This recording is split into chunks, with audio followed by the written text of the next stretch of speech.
Hola, ¿cómo están? Sean bienvenidos a una nueva edición de Generación Bicentenario. Seguimos en la segunda temporada, 2025, y el día de hoy tenemos un formato distinto, tenemos un programa diferente a los que han venido proponiéndose de parte del reporte. Hoy día vamos a hacer una suerte de entrevista, una conversación con el director de Canal B, mi padre, Alfonso Baella Herrera. Vamos a conversar un poco sobre la coyuntura, sobre lo que se espera de la elección y de todos estos sucesos que han venido ocurriendo en los últimos días, que definitivamente van a transformar el proceso electoral en los próximos meses, en las próximas semanas. Y sobre todo me parece importante reflexionar sobre el cierre de este 2025, que ha sido un año atípico, un año lleno de eventos extraordinarios, lleno de sucesos políticos de gravitante importancia y de relevancia incluso a nivel internacional, que obviamente ponen al Perú una vez más en el ojo de la tormenta. Alfonso, ¿cómo estás? ¿Qué tal? Gracias por la invitación. Sí. Bueno, Es un año, bueno, estamos al cierre del año, estamos quincena de diciembre. sí. ¿Y cómo evalúas esto en 2025? Bueno, a ver, desde el punto de vista político ha sido un año de enorme importancia porque han sucedido muchas cosas realmente interesantes para el país. Yo creo que en la evaluación general lo que uno puede encontrar o ver es que el poder ha sido recuperado por la sensatez. Porque aquí tenemos un Tribunal Constitucional, teníamos una Defensoría del Pueblo, un Ministerio Público, digamos, Junta Nacional de Justicia y demás instituciones que habían sido tomadas por décadas por grupos y ONGs que hacían lo que querían y no habiendo ganado ninguna elección estaban manejando de una manera muy discutible, por decirlo menos, estas instituciones. Y yo creo que poco a poco, paulatinamente, se ha ido recuperando la sensatez para que entonces hoy ya tengamos este bagaje de organizaciones que corresponden y están siendo dirigidas de manera ecuánime, en realidad en la búsqueda de la institucionalidad, de la justicia y demás. Lo que pasa, para terminar, en el Ministerio Público es parte de esto bueno que ha sucedido en este año. Estamos con un Tomás Aladino Gálvez que ha sido reivindicado, pero sobre todo que ha decidido conducir esa institución de una manera sensata, ¿no? Inclusive ha tomado la decisión de patear hacia principios de año la nueva elección de quién va a ser fiscal de la nación. No. Pero más allá de eso, yo creo que está actuando de una manera muy correcta. Ahora, recordemos que este año ha habido distintos sucesos dentro del Ministerio Público que han marcado la agenda para los caviares, para el grupo de Patricia Benavides, y me refiero propiamente a la reposición de Patricia Benavides en junio de este año, que no fue acatado por Dela Espinosa y que se dio todo este gran tropiezo por parte de la Fiscalía como institución, donde se le negó el ingreso a Patricia Benavides, se le tiró la puerta en la cara, se llamó a la vigilia, a las velitas, toda esta vaina que hemos visto este año que realmente, o sea, ¿qué nos deja entrever esto con respecto a lo que ha sido la toma del Poder Judicial o bueno, del Ministerio Público en los últimos 10 años? Bueno, claro, lo que nos hace ver es que es indispensable que se recupere, insisto, la sensatez, la ecuanimidad, la objetividad. El Perú y el país no puede estar en manos de, digamos, personas que creen que tienen que darle razón a bandos. Eso es tremendo, ¿no? Porque, mira, yo lo he mencionado en Bahía Talks, digamos, hablo en conferencias, cuando me invitan a conversar para analizar lo que pasa en el país. Lo ocurrido con la justicia tiene que hacernos llamar la atención profundamente a los peruanos porque hemos estado frente a hechos de una enorme, digamos, injusticia que han pasado por nuestros ojos y oídos y no hemos reaccionado lo suficientemente, ¿no? Mira, es el caso de Briceño, expresidente de Confip, ese caso de Oviedo, de la Federación Peruana de Fútbol, ese caso de Augusto Cáceres, ese Aqueles Neciro, todos ellos y muchos más sin dejar de hablar de Keiko Fujimori, de Alan García, Sí, claro. de Luis Castañeda Alonso y de otras personas que han estado bajo el yugo de una persecución fiscal y que al final hemos visto que era, digamos, parte de una escenografía y de un operativo para ir contra enemigos políticos. Y eso ha sido Lavajato. Entre las cosas buenas que han ocurrido es esta desactivación del equipo especial Lavajato, que lo que ha hecho es regresar, insisto, a la tranquilidad para, digamos, muchos que creemos que el Ministerio Público debe buscar perseguir el delito y no perseguir agrupaciones políticas, que es en lo que se había convertido en los últimos tiempos. Ahora, definitivamente, o sea, cuando uno ve en perspectiva el 2025, todos los sucesos políticos te llevan a desmentir muchos de los casos históricos, ¿no? O sea, esta resolución que termina por desestimar todas las investigaciones y todo el proceso contra el caso Cócteles, ¿no? Lo nuevo que hemos conocido este año sobre el caso Cuello Blanco, con las declaraciones de Edwin Oviedo, con las declaraciones de Ricardo Briceño, con los propios conocimientos que hemos tenido sobre el doctor Rock, ¿no? Que dijo cómo es que lo extorsionaban para que firme las cosas sobre Tomás Gálvez. Pero fíjate, interesante, mira, en caso de Oviedo hemos estado juntos en el lanzamiento del libro de Oviedo, claro. en la Feria del Libro. Sí, claro. Hemos estado invitados por Edwin Oviedo para escuchar su presentación y tenemos el libro y hemos leído el libro. Y tú has entrevistado a Edwin Oviedo. Para Willax, sí. Y yo he entrevistado a Edwin Oviedo acá para Canal B y lo hemos visto en varios medios de comunicación. Sí, claro. El caso Oviedo tiene esa parte de la historia que es tenebrosa, ¿no? Que te detienen en tu casa, te exponen, te sacan como lo han hecho con él y otras personas, te sientan y las fiscales que estaban después despachando con Vizcarra en su casa le dicen a Edwin Oviedo, oye, mira, es muy fácil que salgas libre y no tiene nada que ver con la acusación. ¿Qué tengo que hacer? Muy fácil. Acusa o a fiscales superiores o supremos, o a jueces supremos, o a congresistas, o a políticos, o a personas que digamos nosotros. Si tú los acusas y los vinculas, entonces sales libre inmediatamente. Si no, te quedarás. Y como él dice, yo no voy a mentir, 500 días preso. ¿Cómo es posible? ¿Cómo es posible que esto haya ocurrido y a nadie se le haya movido una pestaña? Porque venía esto con el aval de los medios de comunicación. Entonces, este año también hemos conocido cómo es que, y la sentencia contra Martín Vizcarra lo prueba, cómo es que el silencio de la prensa cómplice ha sido nocivo en este siglo para el país. O sea, realmente mucho de lo que estamos viviendo hoy en día es producto de esta complicidad de la prensa, que lo que debería hacer es transparentar la política, ser ese vaso comunicante entre la población y el poder de turno.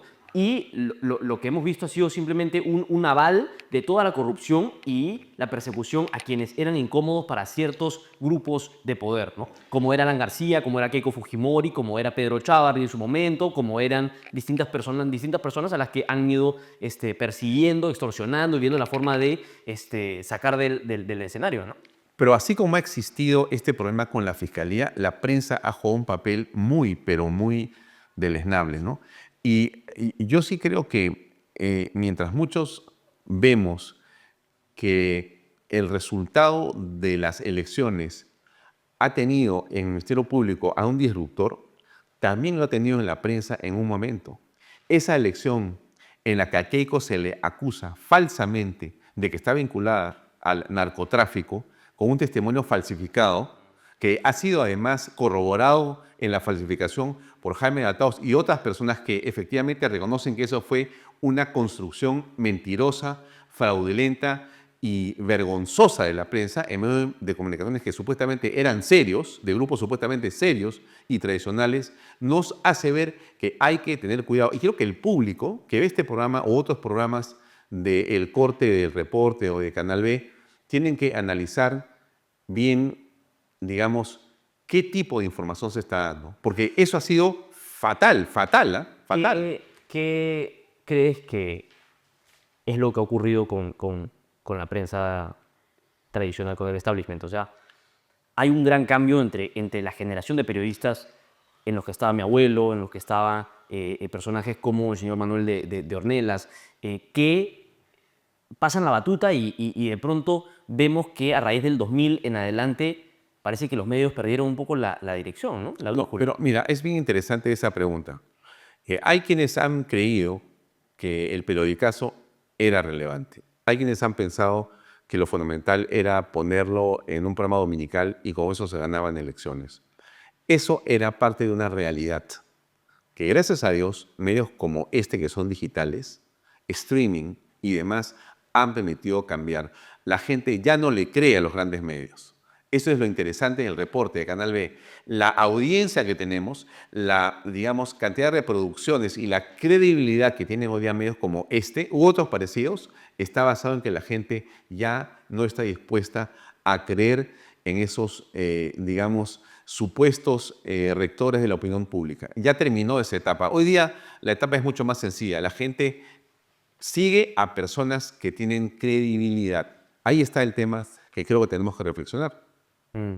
Ahora, la cantidad de sucesos del 2025 han puesto estratégicamente a los caviares contra la pared, ¿no? Es inevitable. La caída de Dina Boluarte, la sentencia contra Martín Vizcarra, la sentencia contra Guillermo Bermejo, la sentencia contra Pedro Castillo, la salida de Delia Espinosa, la entrada de Tomás Gálvez, la caída del caso Cócteles.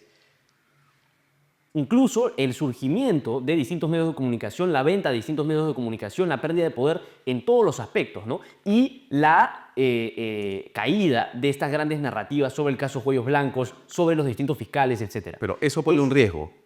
Eso pone un gran riesgo. ¿Por qué? Yo tengo la impresión que estas fuerzas que leen lo que tú has dicho, o sea, esta lectura que tú tienes de estos sucesos, Sí. que lo que hacen es demostrarte, como hemos hablado acá, de que AINA ha perdido mucho poder en los últimos meses y años, hace Años, ¿no? que... Yo creo que es 2025. O sea, la pérdida Sí. de poder se cuenta desde enero hasta diciembre. De acuerdo. Porque sumas una cantidad hacia la derecha, tú sumas una cantidad de, no sé si son hitos o victorias, pero sumas una cantidad de puntos en favor y de los caviares Claro, en ahora, negativo, ¿no? yo regreso a un concepto que me parece clave en dos cosas. Primero, es la vuelta a la sensatez.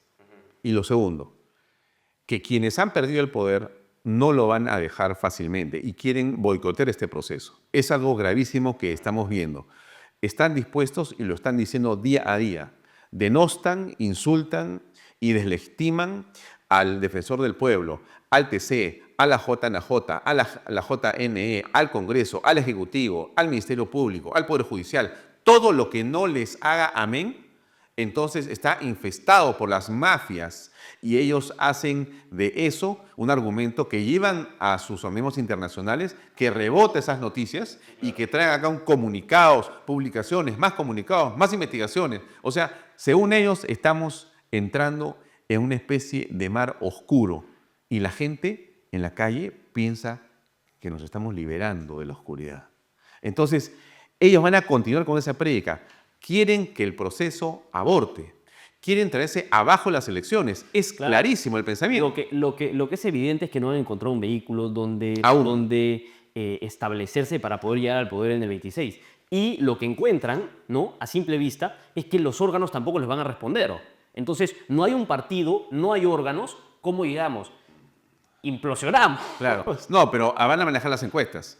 O sea, yo tengo la impresión que la encuesta va a ser una forma que ellos quieren manipular y decir, no, la encuesta dice esto, la encuesta dice lo otro. Por eso es que mueven ahorita a Mario Vizcarra arriba y por eso es que O López Chau también lo Mario Vizcarra dice. no lo conoce nadie, o sea... O sea, perdóname, Martín Vizcarra no va a salir de donde está. Y tiene una fila de procesos, uno de los cuales tiene que ver con el libro que tú has escrito.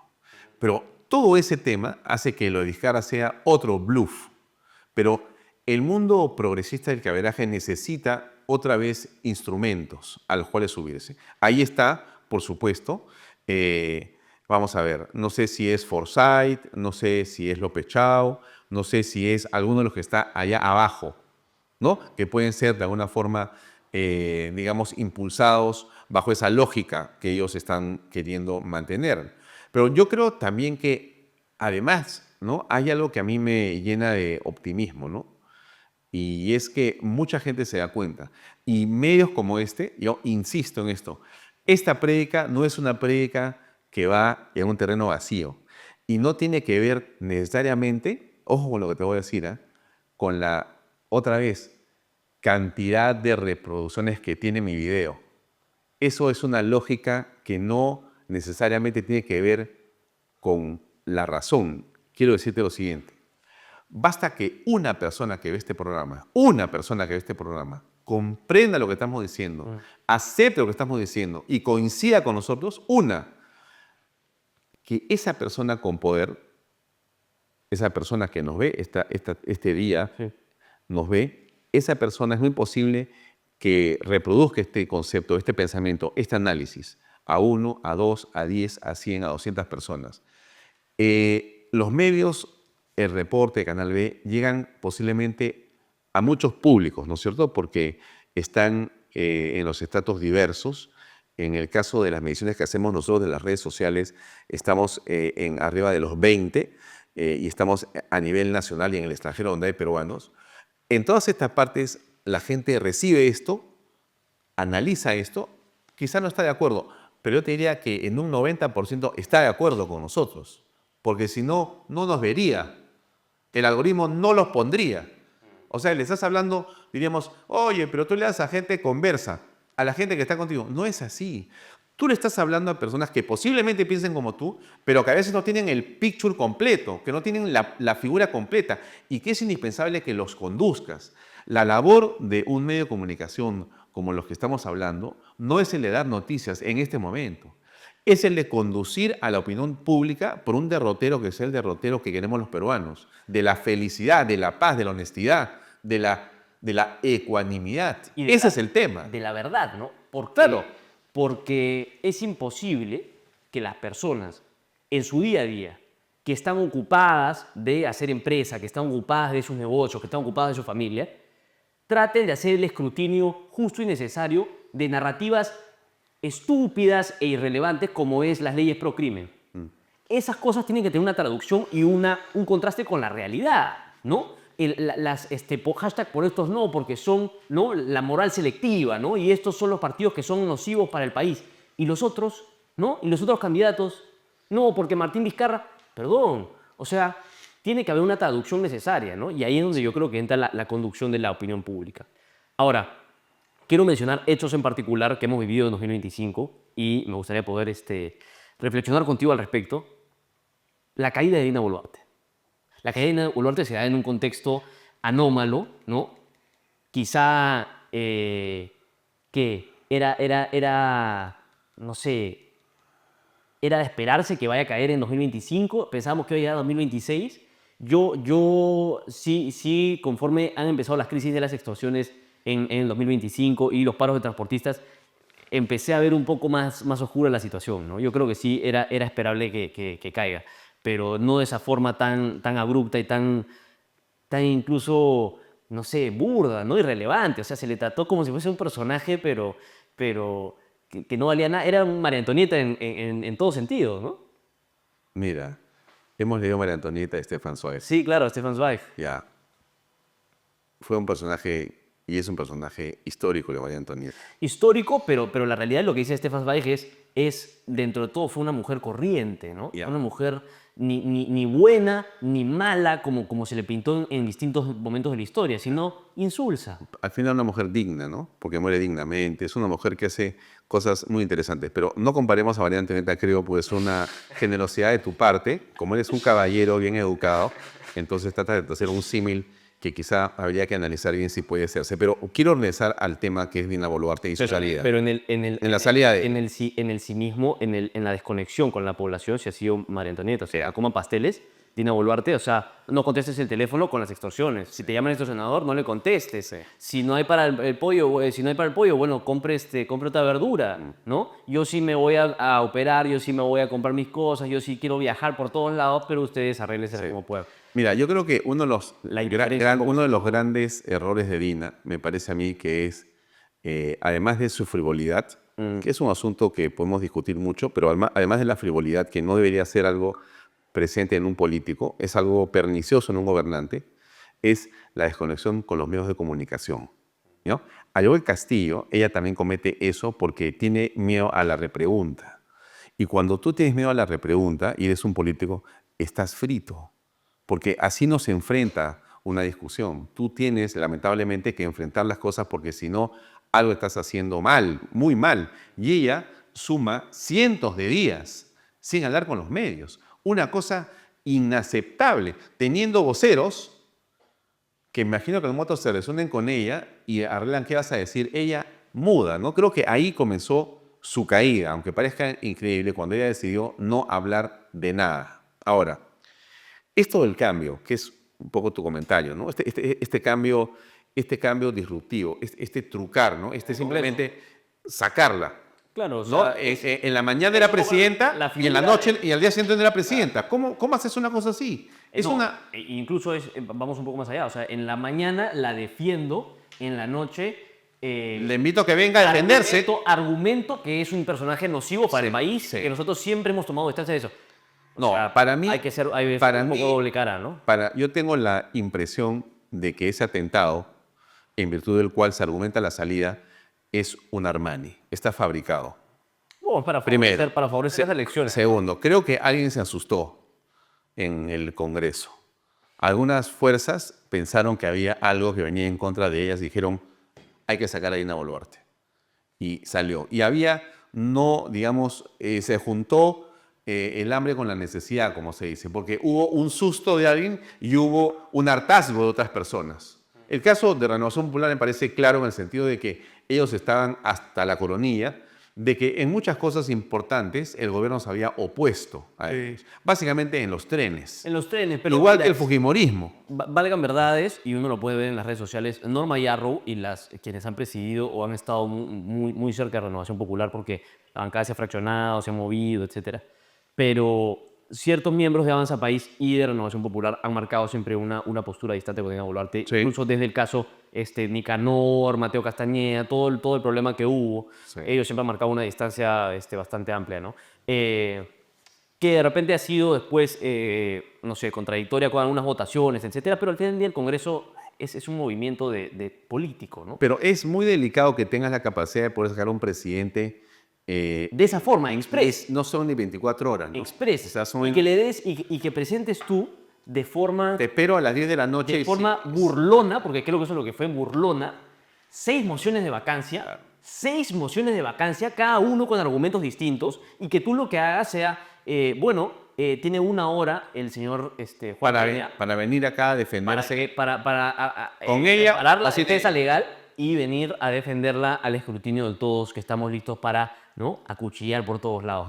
Nada raro. Ahora, eso exactamente va a poder ocurrir con el siguiente presidente. Va a ser distinta la figura, ¿no? Porque, a ver, Ahora vas a ir al Senado. vas al Senado, que es un Senado que es imposible de disolver y que tiene todas las de ganar siempre. El Senado es perenne, por lo menos por los 5 No, pero años. ahora tampoco vas a disolverlo. En este plazo ya no puedes. O sea, Gerí ahorita está... No, pero todas las de perder. me refiero a que Dina Boluarte no podía disolver al Congreso. O sea, la muerte de ella estaba anunciada. claro. Y le habían dicho a ella, el día que pases 28 de julio ya no puedas disolverlo, vas a morir. No, no pasa nada. Si les ha dado presupuesto, todo bien, estamos recontra contentos. Pues aceitado. Sí, todo bien, ¿no? Nada, no pasó nada y pum, se lo chifaron a todos. O sea, a ella también, ¿no?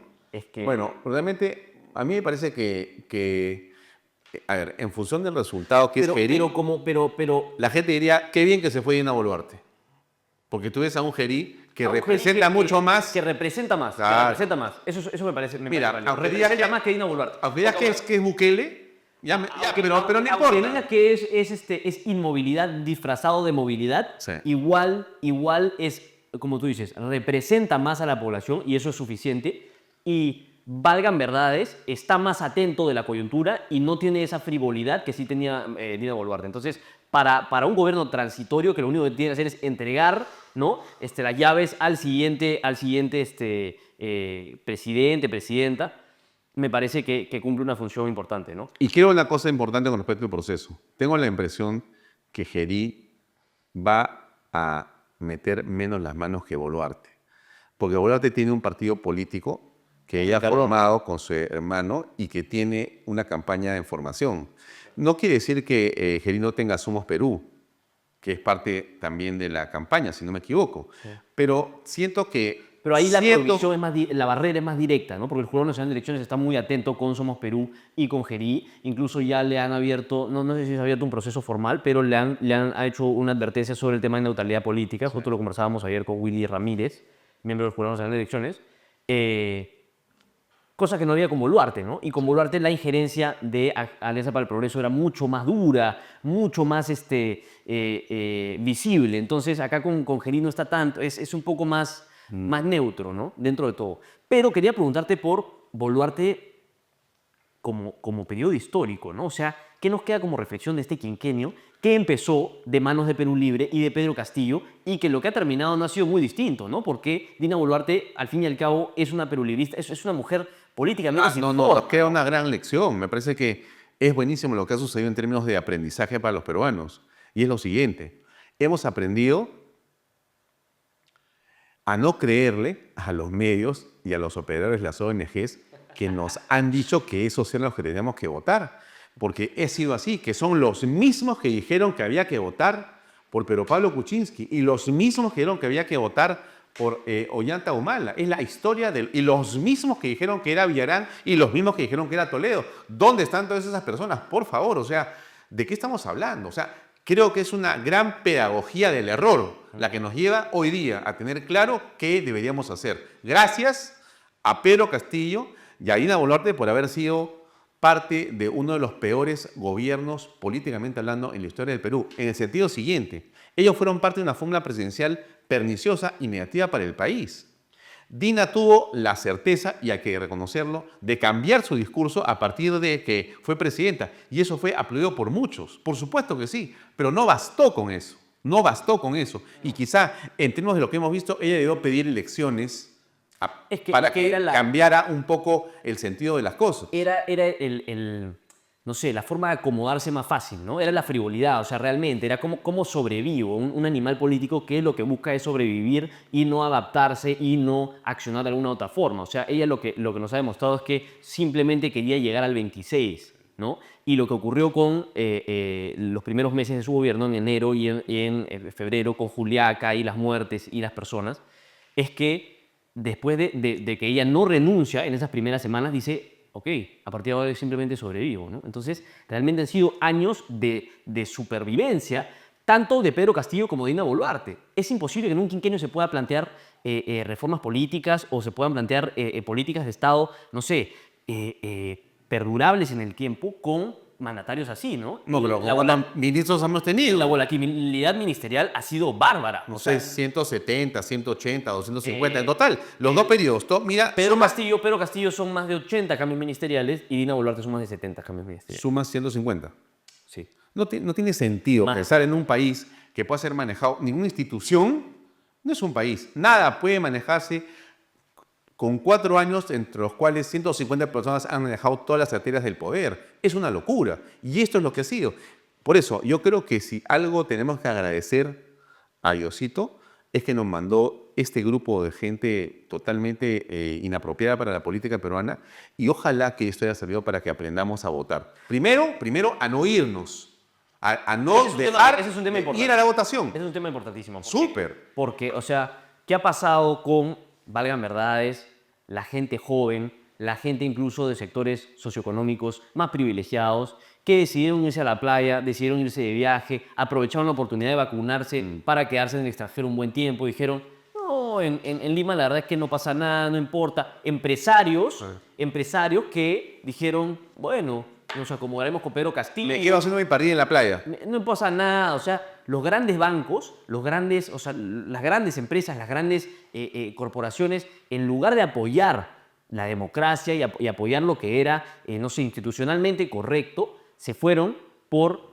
el silencio, por no sé, esconderse, ¿no? O sea, pasar desapercibidos en un momento en el que estábamos en una guerra definitiva, incluso para sus propios hijos, ¿no? Que al final han terminado ellos mandando a los hijos a España, a Estados Unidos, a Inglaterra, a algún país, para que no pasen lo que supuestamente íbamos a pasar nosotros, ¿no? Entonces... Por eso es que yo quisiera ver a las empresas peruanas, las verdaderas empresas peruanas, haciendo campaña para que la gente vaya a votar en estas elecciones. Si algo deberíamos hacer es hacer una gran campaña nacional para ir a votar. Enseñar a votar. Es más probable ver que el sol se caiga a ver que Alicorp, que Nestlé, que Falabella, que, no sé, Intercorp, Credicorp, el BBVA hagan publicidad de que la gente vaya a votar. es el día que eso nos hace estaremos...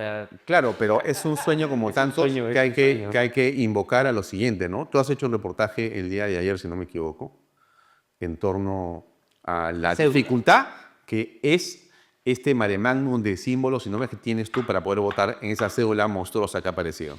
Bueno, eso requiere una pedagogía. Para que eso se pueda hacer correctamente es indispensable que haya una difusión que no va a ser suficiente con la que haga OMPE. Entonces la empresa privada tiene y los medios tienen. Nosotros vamos a hacer una campaña en Canal B y te invito a ti como director de reporte que te puedas sumar o tu medio se pueda sumar para poder informar a la gente cómo votar. Es indispensable que la gente sepa votar, si no vamos a perder los peruanos. Entonces hay una gran oportunidad que yo siento de poder corregir lo que se ha hecho mal en la votación. Y si tenemos un JNE con el señor Burneo con capacidad para poder leer de manera adecuada el papel que tiene que cumplir, que es básicamente hacer que sean transparentes esas votaciones, yo sí tendría, digamos, un poquito de esperanza que quizá podamos cambiar la historia en abril. Sin embargo, siento al mismo tiempo que existen muchos intereses en que el Perú se vaya hacia el fondo. Sí, claro. Que no son de fuerzas que no tienen poder, son grupos y mafias de enorme importancia.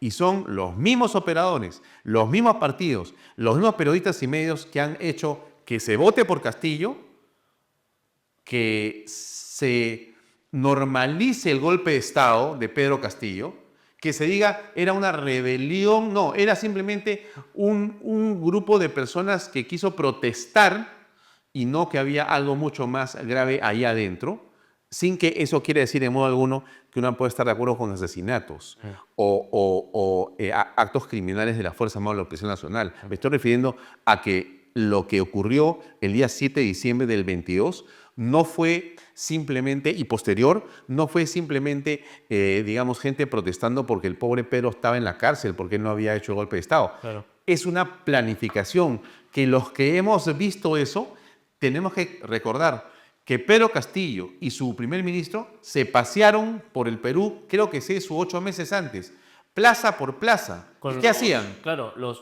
Consejos de ministros descentralizados. Sí, ¿Qué claro. eran? Azuzar. Sí. La señora Boluarte cantaba. Aníbal Torres saliendo Cantaba justicia, justicia. ver la forma de generar revuelo por Así todas es, las personas, así es, así es. yendo en contra del Congreso. Así es. Y acuérdate que quien se protestaba lo sacaban a palos. Y aparte de eso, los prefectos y subprefectos en todas las regiones, ¿no? O sea, ha sido un trabajo bastante organizado y muy Así es. sectorial. O sea que digamos, la rebelión, como se llama, o el intento de rebelión, como se llama, no es un acto de inspiración de una noche perturbada. No es que los Diablos Azules llegaron a este grupo de personas. Esto era momento culminante de una estrategia que comenzó hace mucho tiempo, quizá antes del 28 de julio de 2021, pero que en el 22 ya tenía una clara visión. ¿Y los medios dónde estaban? Los grandes medios, diciendo que bueno, que sí, que no. Mira, pocos medios, Willax, Canal B, otros, sí estuvimos peleando contra Castillo desde el principio. No contra él, contra las ideas que él representaba, que eran las que han querido hundir al país. Entonces yo sí tengo esperanza en que si logramos identificar claramente cuáles son estos lastres, podamos salir a flote correctamente. Quiero tocar dos temas adicionales. Uno es que este año se han dado 3 sentencias a 3 expresidentes de la República, Ollanta Humala a inicios de año, Martín Vizcarra y Pedro Castillo. Ya hablamos un poquito de Pedro Castillo, pero los dos primeros han sido casos bastante controvertidos, ¿no? Martín Vizcarra, un caso yo creo que bastante sólido, ¿no? Que viene acompañado una vez más del silencio cómplice de la prensa, y el caso de Ollanta Humala, que tiene como adicional la fuga de Nadine Heredia, ¿no? Bueno, a ver, la idea se ha ido a través de un derecho que tienen las personas a hacer y buscar un asilo. Discutible por todos los peruanos, porque ella decía, y lo dijo siempre, jamás me voy a fugar. Y se fugó, Sí, claro. ¿no? En lugar de afrontar el proceso como decía, y como lo ha hecho su marido. En todo caso, ¿qué es lo importante ahí? Que no es el único proceso. Él tiene por lo menos 3 o 4 que entiendo yo son inclusive mucho más contundentes en la argumentación de la Fiscalía que el que lo tiene preso. Pero qué interesante que recuerdes los nombres de estas personas, que son los abanderados de la anticorrupción y que son los abanderados de los grupos de los que estamos hablando ahora otra vez. Es el mismo grupo de personas. O sea, yo quiero regresar a eso. No es ocioso ni es, digamos, reincidente en vano. Es importante que la gente comprenda qué es lo que hemos estado viendo y cómo se ha querido manipular la voluntad de las personas. Y entonces el caso de Ollanta Humala es muy interesante verlo, pero el caso de Vizcarra es aún más importante porque él fue el predilecto de los medios por la venta mermelada. Aquí ha habido un festín de plata del Estado dirigido a medios de comunicación para que aplaudieran a este hombre de una manera vergonzosa, pero no solamente a los medios. Han habido grupos empresariales. ¿Cuántos Reactiva se han firmado y qué empresas salieron a respaldar a Vizcarra contra Merino cuando se produjo el golpe de Vizcarra? ¿No fueron los de Reactiva? Si te pones a mirar los logotipos de las empresas o los CEOs, vas a decir, oye, compadre, tú que estás marchando, ¿cómo se llama? A mí no me representa. ¿Cómo se llama el hashtag? Hashtag no me representa. Hashtag de pie. Yo me pregunto si podemos tomarle foto a todos los CEOs de hashtag de pie y preguntar cuántos de ellos recibieron plata de Reactiva de Vizcarra, que les alargó después la forma de pago. Sí. O sea, ¿qué es el amor? ¿Qué? ¿Porque no te representaba Merino o porque querías otro Reactiva? No, pues, o sea, esto es el colmo, ¿no? Estamos frente no a intereses patrióticos, ¿no? Sino intereses mercantilistas de la peor estofa. Sí, claro. Ahora, acompañado a eso viene el inicio del juicio oral contra Susana Villarán, en el que previamente se conoce el fallecimiento, ¿no? De José Miguel Castro. De José Miguel Castro. Budián. En circunstancias desconocidas hasta el día de hoy. No, sospechosas, no se sospechosas, que no se comprenden cómo es que ha sido. Nosotros tenemos la convicción de que es un asesinato, pero igual no se logra identificar quiénes son las personas que habrían incurrido en ese asesinato. ¿Cómo es posible que no tengamos una investigación más clara a estas alturas? O sea, ¿cuánto era? ¿14 centímetros o 50? 14 centímetros de largo, pero la profundidad muchísimo. O sea, el hombre está casi degollado. Las imágenes las ha publicado Contracorriente y las hemos publicado en Willax con la mesura correspondiente. Pero lo que se ve es que eso es imposible humanamente que alguien pueda hacerse un corte de esa magnitud. Y sobre todo con unos cuchillos de pan, etcétera, ¿no? Pero inicia el juicio oral de Susana Villarán, en el que José Domingo Pérez decide selectivamente no utilizar algunos testimonios y utilizar otros. Y vemos que quizá entonces es una prueba bastante evidente de cómo es que está politizada la justicia y para algunos todo el peso de la ley y para otros solamente lo que me permiten algunos mecanismos, algunas normas internas, etcétera, ¿no? Pero ¿cuándo se inicia el juicio, no? 6 años después. Y nunca se tomó a Budián como colaborador eficaz. Y 6 u 8 años después, y creo que Budián tiene 4 años o no sé cuánto tiempo en este tema de la colaboración eficaz, de su deseo de que sea aceptada. Entonces, cuando alguien dice en las leyes pro derechos humanos, como dice Blume, y no pro crimen, como dicen todos los otros, que el plazo para que tú seas colaborador eficaz tiene que ser de 2 años máximo. No, estás beneficiando al crimen. Perdóname, pero si de esa forma, mira lo que le ha pasado al caso del señor José Miguel Castro. O sea, obviamente, es mejor que sea corto para que puedas después definir de una vez. Si hubiera habido esa ley antes, tendríamos el testimonio de él incorporado como colaborador eficaz. Y ya estaría él cantando qué pasó. Pero como no había plazo, está ahí. Nunca se cerró. Nunca se cerró. Entonces, otra vez regresamos al mismo tema. ¿Dónde están esos operadores políticos? ¿Qué beneficios están buscando? ¿Cuál es el poder invisible?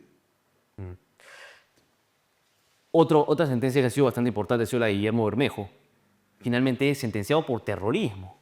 Y se nos ha acusado durante muchísimo tiempo de terruqueadores, ¿no? De que Willax, Canal D, El Reporte y distintos medios de comunicación habían hecho una campaña vinculando, ¿no? De gratis a Pedro Castillo con Sendero Luminoso, con el MRTA, ¿no? Cuando acá no había ningún vínculo claro, no había nada más que un indicio del Movadef, etcétera, etcétera, etcétera. Sí. Bueno, acá finalmente se prueba lo que dijimos de un comienzo. Y algunos coleguitas de RPP y de otros medios han salido a decir, pero ¿cómo es que esto pasó inadvertido? Jurado Nacional de Elecciones, OMPE, ¿cómo es que nunca nos enteramos de esto? Lo dijimos desde la prensa independiente, ¿desde qué? Abril de 2021. Pero mira, hay una publicación que ha salido en las últimas horas en la prensa, y que tiene que ver con lo mismo que estás señalando tú. Tú estás recordando lo que sabíamos de Bermejo. Se ha conversado de este tema de Bermejo en algunos medios, en otros se ha ignorado y no se ha querido, pero algunos que somos los mismos que estábamos diciendo que es así, ¿qué te dicen? Terruqueador, ¿no es cierto? Ya.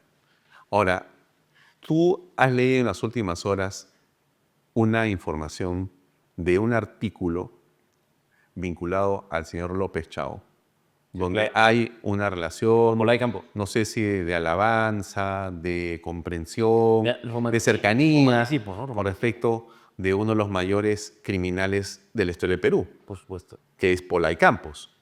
El público joven, como tú, no sabe lo que eran las cárceles del pueblo, pero te voy a explicar qué era.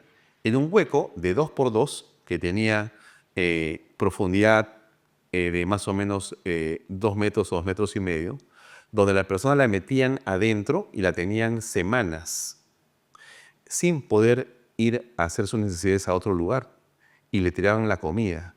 Esas fotos las mandaban a sus, digamos, familiares para que trajeran el dinero. Eso era este grupo miserable, criminal y asesino del MRTA. ¿Cómo puede una persona con un poco de sentido de la realidad de la vida romantizar una cosa así? Tienes que ser realmente un tipo desquiciado. ¿Y cómo puedes tú, habiendo hecho eso, querer postular a la presencia de un Perú, de un país en democracia? ¿Y cómo puede haber gente que, sabiendo eso, se mantenga sin decir nada? O sea, no, en realidad es una exageración, es la inteligencia artificial la que ha creado el tema. ¿Así? Entonces, lo mismo se decía del señor Bermejo. ¿Cómo vas a decir algo? Lo que pasa es que Bermejo tiene cara de cholo, por eso es que lo odias, es un hombre que viene de abajo, tú eres rico. ¿Eso es el tema con Bermejo? ¿Así? Y con López Chao, es que no es el establishment, por eso también lo odias. Siempre es el establishment, siempre es el establishment. Y al final, ¿quién tiene la razón? ¿Quién dice la verdad? Mejor dicho, ¿quién miente? Los mismos mentirosos de siempre. O sea, quiero pasar al último tema ya para cerrar. Y ya después de todo esto, nos metemos finalmente al proceso electoral de 2026, ¿no? Empezamos con las elecciones primarias, bastante controversiales, ¿no? Accidentadas por distintas organizaciones políticas, distintos candidatos, pero ya se empiezan a perfilar y se empiezan a definir finalmente quiénes son los candidatos que vamos a ver en abril de 2026. Se ha desestimado, ¿no?, la candidatura de Philip Butters. Carlos Álvarez pareciera que ha perdido bastante fuerza. López Aliaga toma un vuelo importante, Carlos Spa surge y aparece ahora José Williams, aparecen otras personas desde la derecha y pareciera que dentro de una primera vista en el panorama, uno podría decir, bueno, la derecha tiene más posibilidades o más candidatos sólidos. Sin embargo, la estabilidad es bastante precaria, ¿no? Sí. Bueno, mira, yo aún creo que no están definidas las candidaturas. La salida de Butters, yo creo que a mí me apena en lo que conozco a Philip, porque creo que, a pesar de que yo considero que la candidatura de Philip tuvo muchos errores en su planteamiento inicial y en la forma como él condujo la campaña, creo que es un golpe muy fuerte para él haber salido y creo que hubiera sido un buen animador. Sin embargo, creo que en la condición que planteaba la campaña, hacía de alguna manera o generaba un digamos, ambiente que no era el mejor para una campaña. Creo que Philip, insisto, creo que equivocó, se lo he hecho personalmente, ¿no? Creo que él equivocó la forma en que condujo la campaña. Bueno. O lo ayudaron a conducirla, ¿no? Como fuere que sea un hombre con tanta experiencia, pisó un montón de palitos de manera increíble. Pero ok. Sin embargo, estando hoy, digamos, en la quincena, teniendo el 23 como plazo oficial para que las candidaturas se inscriban, aún falta todavía por definir las mismas. Yo creo que, mira, alguien dirá, no, ya está todo dicho, falta mucho pan por rebanar. Yo prefiero esperar a que el JNE y el señor Burneo le pongan check a cada candidatura. O sea, que no hay, o sea, no, que ya es Enrique Valderrama. que ya es Porky, que ya está Keiko. Esperemos a que se inscriban, que se validen, que estén oficialmente puestas en el bolo y vamos a conversar, porque ahora es que me parece Porky, que Keiko podrá hacerlo por cuarta vez, o sea, es un poco un engaña muchachos, aún, me sigue pareciendo que es humo, en verdad. Claro, claro. Bueno, muy bien. Eso ha sido todo por el episodio del día de hoy. Hemos tratado de tocar algunos de los temas más importantes de este 2025. Creo que hemos dejado algunos en el tintero, pero es un año definitivamente para la historia, por lo que comprende en su importancia política y porque es el año previo a un año determinante, que es el año 2026, en todo aspecto, ¿no? Elecciones del fiscal de la nación, elecciones generales, elecciones de gobiernos regionales y municipales y el fin, yo creo, de un periodo de incertidumbre política y de gran inestabilidad para el país y sobre todo un momento con un auge económico muy importante del Perú en América Latina. Así que esto ha sido todo por hoy con nosotros desde Generación Bicentenario y el diario El Reporte. No se olviden de darle like a este video, de suscribirse a nuestro canal y estar atentos al demás contenido. Nos vemos el próximo domingo. Muchas gracias.